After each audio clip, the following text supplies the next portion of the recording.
Hi and welcome back to my channel. So in my last video I showed you how I go about cleaning my brushes, and in today's video I'm going to show you how I go about cleaning my makeup. I know a lot of people don't actually clean their makeup, which is pretty disgusting in my opinion, especially if you're using them on different people. So yeah, today I'm going to show you how I go about doing that. So it's a pretty simple and quick and easy task. So what I do is, say I have an eyeshadow palette like this.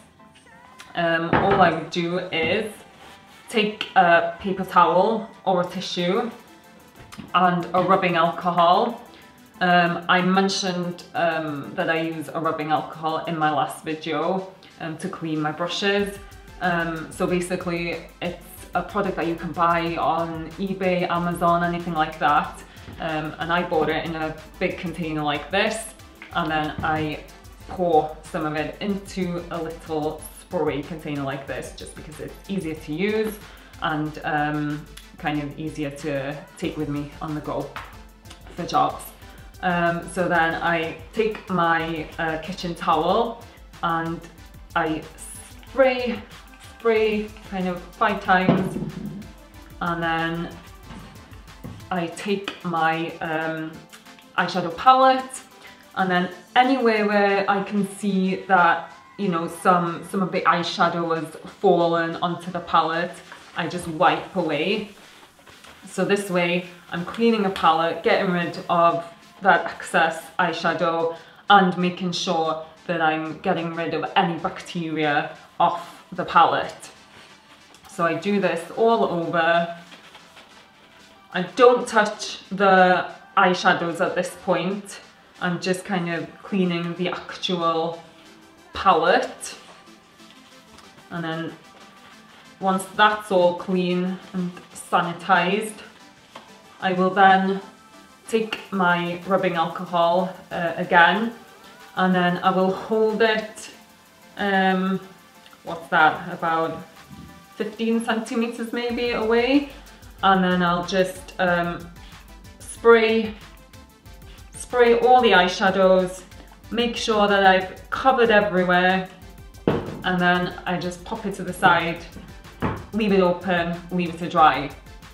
And it should dry in a couple of minutes really, and it'll be ready to use again.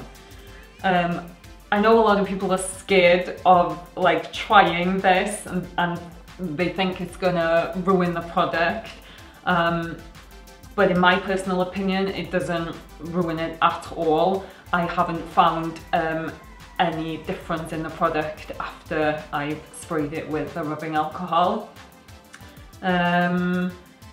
Yeah, and I just feel it's really important to sanitize all your products, especially if you're using them on different people, different clients, because you can transfer, you know, if somebody had a cold sore or an eye infection, you could easily transfer that to the next person that you use the product.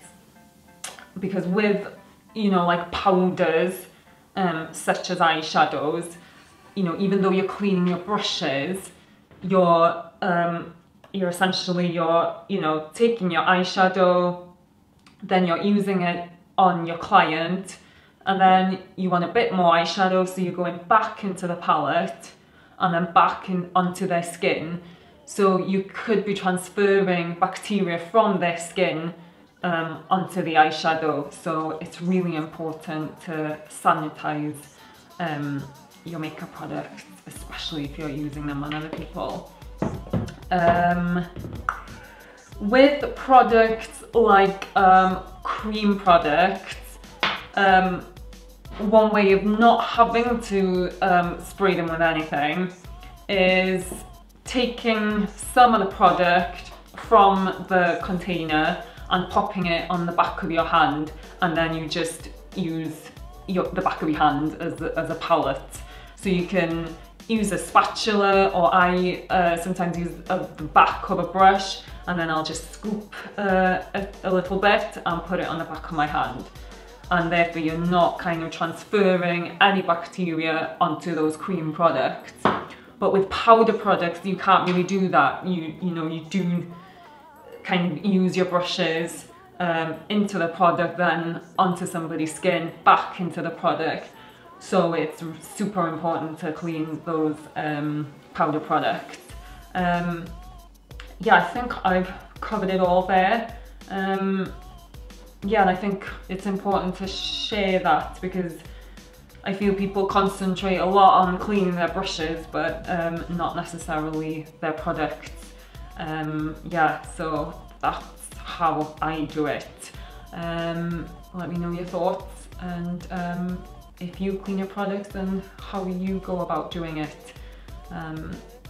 Thanks as always for watching, and next time I'll do a makeup look for you. See you next time. And I make sure that I've, you know, got the sides as well, and just make sure that there's not really any bacteria left on the brush.